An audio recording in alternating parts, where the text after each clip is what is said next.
Olá pessoal, voltei. Gente, para iniciar, a gente já vai para a palavra agora. E para iniciar, eu gostaria de fazer uma oração. Gostaria de convidar vocês para a gente fazer uma oração. Então vamos lá, tá bom? Senhor, meu Deus e meu Pai, nós te agradecemos, Pai, por mais um dia aqui na sua presença, Senhor. Eu quero te pedir que essa palavra, Senhor, chegue no coração das pessoas que estão nos assistindo, meu Pai.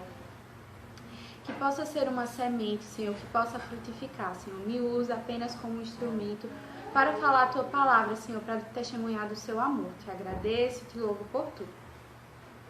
Bom, gente, o tema da nossa palavra de hoje é sobre a verdadeira felicidade. E eu queria convidar vocês que estão com a Bíblia aí por perto ou com o seu celular, para vocês abrirem no nosso texto, que está lá em Mateus 5.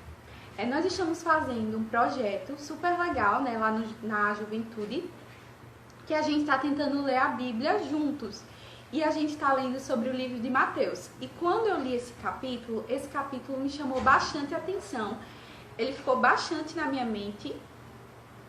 E eu achei muito lindo a forma que Jesus falou. É um capítulo que é muito famoso, que é o Sermão da Montanha. Muitas pessoas conhecem, né, e gostam desse capítulo.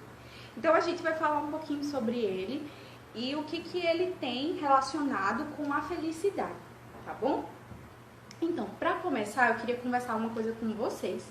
Eu dei uma pesquisada e eu queria ver, assim, mais ou menos qual era o conceito de felicidade, por exemplo, para os filósofos e depois eu vou falar também o conceito de felicidade hoje em dia na nossa sociedade, certo?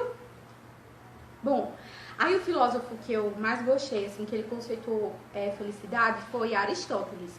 Aristóteles, ele é um filósofo grego e ele é um filósofo clássico. Ele viveu, né, alguns anos aí antes de Cristo e ele conceituou felicidade com base ele observava ali na época. Vamos ver aqui como é que ele conceituou felicidade. Ele dividiu a felicidade em 3 tipos de vida.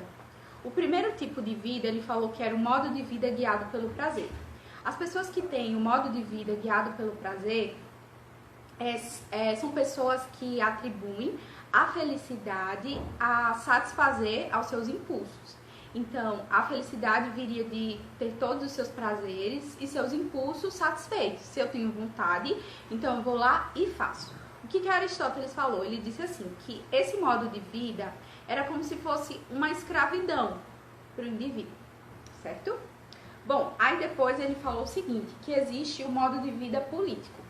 No modo de vida político, quem vive dessa forma, ela enxerga a felicidade como se fosse sinônimo de honra e sinônimo de fazer grandes coisas para as pessoas observarem.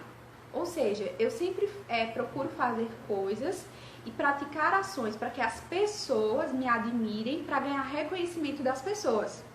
Quem vive dessa forma, segundo ele, também não encontra felicidade. É como se a pessoa vivesse sempre para satisfazer os desejos das outras pessoas, sempre para provar que ela é boa. Então, nós temos o modo de vida guiado pelo prazer e o modo de vida político. E o outro modo de vida que ele falou foi o modo de vida contemplativo. Nesse modo de vida, as pessoas elas vivem para fazer o bem, porém, elas não fazem o bem só porque o bem vai trazer alguma recompensa para elas. Mas, na verdade, elas fazem o bem por simplesmente ser bem, entendeu? Por ser algo correto de se fazer. Então, é bem interessante, porque mesmo lá naquela época, né? Lá em 385 a.C., já tinha essa reflexão, por exemplo, da felicidade guiada pelo prazer, da felicidade guiada também pela forma como as pessoas me observam. Então, tinha essas divisões, né?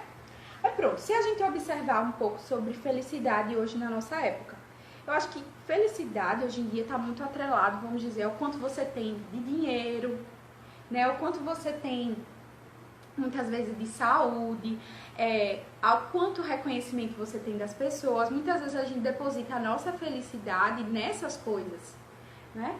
Então, se a gente observar, muitas vezes no Evangelho, a gente também vive com essa assim, ilusão de felicidade.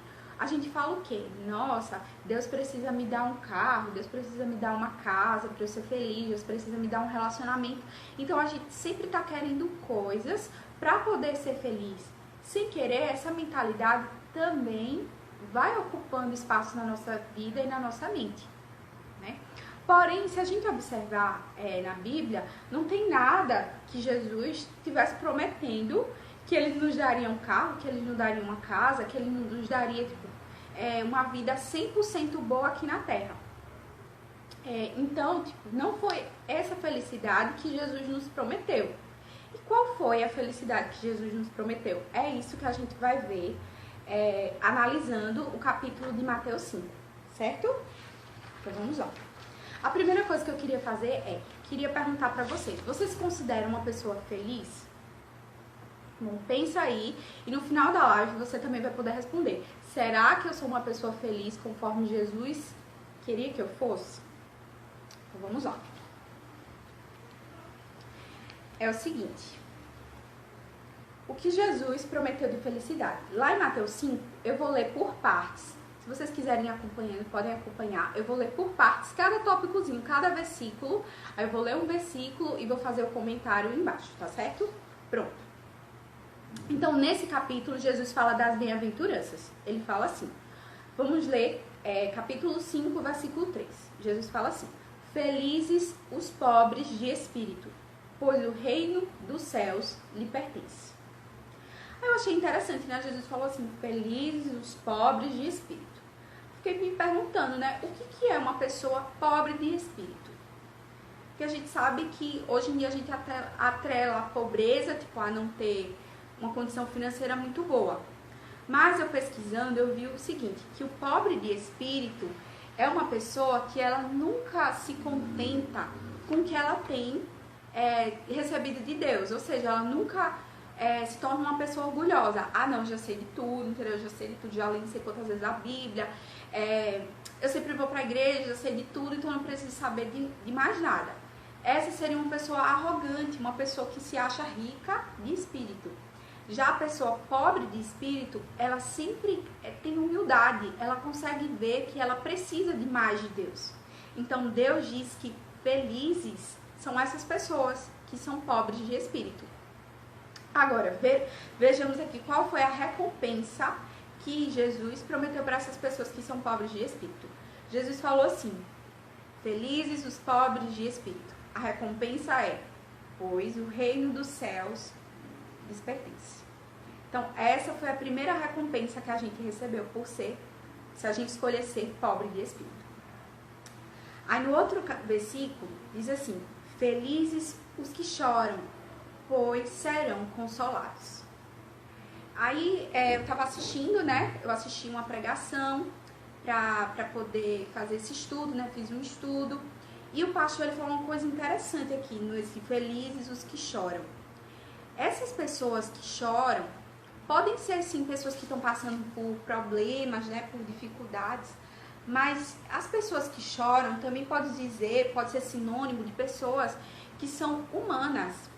Pessoas que se compadecem com a dor do outro, que choram, que se emocionam, por exemplo, com as coisas da natureza, que tem empatia pelo próximo, que tem humanidade. Então Jesus está dizendo que felizes são essas pessoas que possuem humanidade, que sabem expressar os seus sentimentos. E tem a recompensa para essas pessoas que são assim. A recompensa é, pois serão consolados. Então, as pessoas que estão sofrendo, que choram, que possuem humanidade, que se compadecem com a dor do outro, elas vão ter uma recompensa. Elas serão consoladas por Deus. Aqui ele não está prometendo carro, casa, como a gente tanto vê por aí, né? Em tantas pregações, em tantas coisas. Mas ele nos promete consolo, ele nos promete paz nos momentos de dificuldade. Aí vamos para o próximo capítulo. E do próximo versículo. O próximo versículo é o versículo 5. Felizes os humildes, pois herdarão a terra. Eu achei interessante porque eu não conhecia muito... Assim, a gente vê muito falar sobre humildade, mas eu não sabia o que significava realmente o termo. Porque às vezes a gente liga muito humildade a você ser uma pessoa que não fala muito, né, das coisas que você faz bem, por exemplo, não vou falar que eu sou boa nisso, né? Porque eu tenho que ser humilde, eu tenho que ser uma pessoa simples, humilde. Porém, eu vi que humildade significa você reconhecer quando você não é bom em algo, ou você reconhecer suas fraquezas. Então, o humilde, ele não é como o orgulhoso, que sempre quer estar certo, que sempre acha que sabe fazer tudo, que não precisa de ninguém e que não sabe admitir as suas fraquezas. Então, a pessoa humilde, ela sabe olhar para dentro de si e falar assim, não, eu tenho tais qualidades, eu sei fazer isso, isso e isso, porém, eu sei que nisso aqui eu não sou bom. Então, eu preciso de ajuda de outras pessoas, eu preciso melhorar nessa área. A pessoa humilde, ela sabe reconhecer suas fraquezas. E a gente vive, assim, numa época que é difícil para as pessoas mostrarem vulnerabilidade. A gente viu aqui que nessas 3 coisas, Jesus ele falou que felizes são as pessoas que choram, felizes as pessoas que são humildes, e isso envolve vulnerabilidade. Eu achei interessante assim, eu comecei a ler um livro que é da Brené Brown, eu não estou muito lembrada do nome da escritora, mas se chama As Vantagens de Ser Imperfeito, Coragem de Ser Imperfeito. E ela fala assim, que ela fez um estudo com a população dos Estados Unidos, e ela fez um estudo sobre a questão de você ser vulnerável. E ela observou o seguinte, que as pessoas que eram vulneráveis, elas eram mais felizes. Vulnerável não quer dizer você sair contando seus problemas, tipo assim, pra todo mundo que você conhece, né? Ela falou que você contar os seus problemas pra todo mundo que você conhece tem mais a ver com um desespero. Às vezes você tá muito desesperado na sua alma. Mas a pessoa que ela é vulnerável, ela tem coragem de chegar nas pessoas que ela tem confiança e falar das suas fraquezas, e falar dos problemas que ela passa, de falar das suas fragilidades, de falar das suas vergonhas. Mas a gente vive uma geração que exige de nós que a gente seja forte o tempo todo, que a gente não demonstre fraqueza, que a gente sempre esteja positivo. E isso acaba tornando uma proporção contrária. A gente vê os casos aí de tantas pessoas que estão com depressão, que estão com ansiedade, né? Por quê? Porque as pessoas querem mostrar ser fortes o tempo todo, querem mostrar ser felizes o tempo todo e acabam abafando a humanidade que tem dentro de si.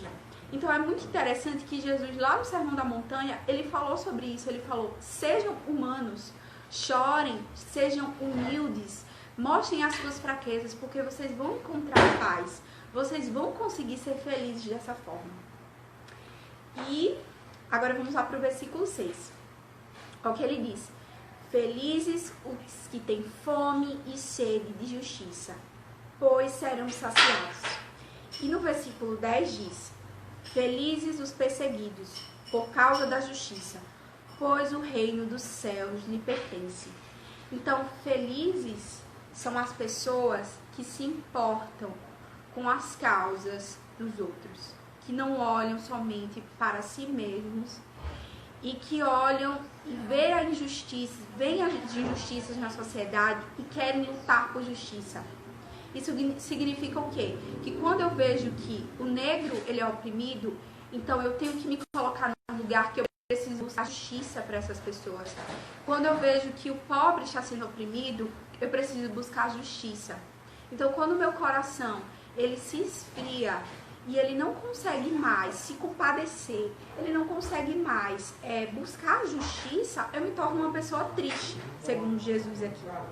Então, se a gente chega num ambiente em que tem tráfico de drogas, que tem abuso, que tem crianças que sofrem violência, e eu não consigo me compadecer, segundo Jesus, eu vou me tornar uma pessoa triste. E eu sou feliz quando eu olho para essas pessoas e eu falo assim, não, eu vou lutar por justiça. Eu vou lutar para que essas pessoas tenham uma vida digna. Eu vou lutar para que elas consigam ter oportunidades também. Então, é a gente sempre olhar para o próximo, a gente se colocar no lugar do próximo.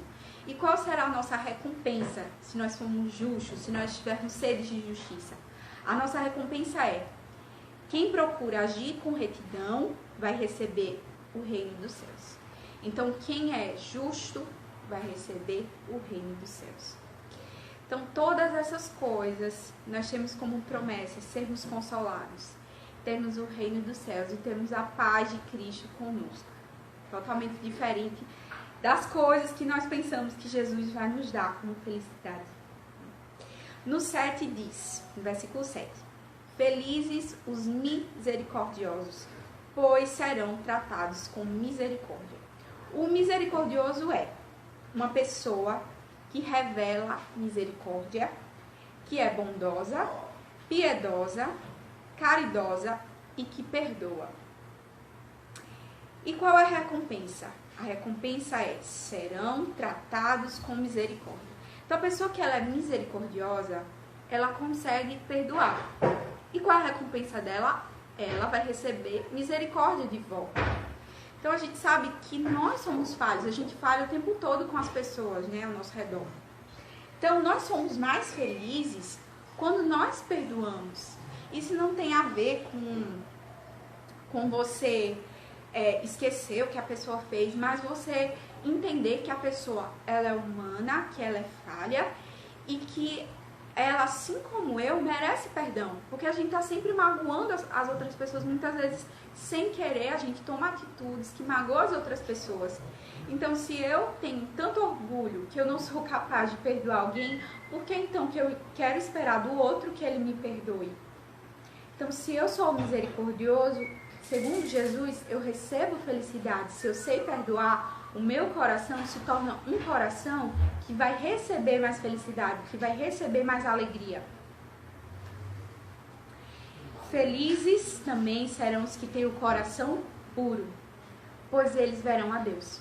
É uma parte muito importante essa do coração puro. Tem a ver com tudo que a gente está falando aqui, que é viver uma verdadeira vida com Deus, né? E não viver uma vida só de fachada.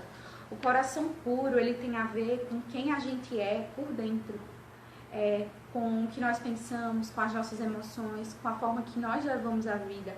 Porque eu posso mostrar ser uma pessoa, mas o meu coração ser totalmente mentiroso, o meu coração ser totalmente falso. Então Jesus, ele está falando o quê? Que as pessoas que não têm um coração verdadeiro, que não mostram verdade, que não têm um coração puro, essas pessoas, elas não conseguem encontrar felicidade. Por meio do coração puro, por meio de um coração verdadeiro, eu consigo mostrar, eu consigo receber felicidade. E a minha recompensa será ver a Deus.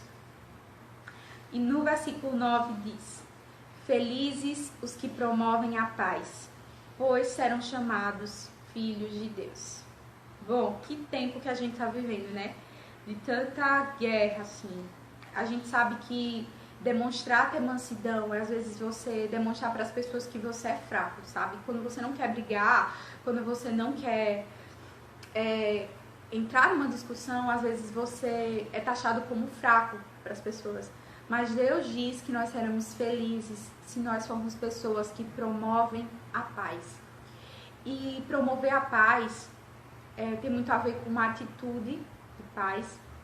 E isso não quer dizer que eu preciso ser uma pessoa passiva, que não me imponho, né, nas coisas, que não defino os meus limites. Pelo contrário, eu preciso ser uma pessoa assertiva, né, que define limites, que diz não, que conversa com o outro, impõe limites para o outro, mas de uma forma educada, de uma forma que não fira o outro, de uma forma que não seja orgulhosa, né, de uma forma humilde, como está dizendo aqui o texto, né, de uma forma humilde, de uma forma mais simples, educada. Então eu preciso me impor, mas de uma forma tranquila, para que isso não gere conflitos, porque assim eu vou ser uma pessoa feliz.